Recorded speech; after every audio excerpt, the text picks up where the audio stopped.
উসনে হান্নানা একটা খেজুর গাছের নাম, যাকে ধরে খুতবা দিতেন রাসূলে আকরাম, যাকে ধরে খুতবা দিতেন রাসূলে আকরাম।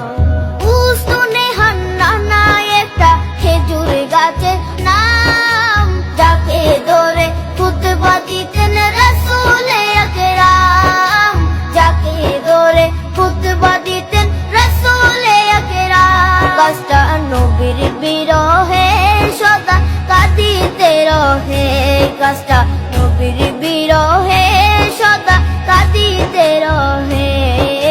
হতবাক হয়ে দেখে যত সাহাবায়ে কেরাম, হতবাক হয়ে দেখে যত সাহাবায়ে কেরাম। নবী রহমতে আলম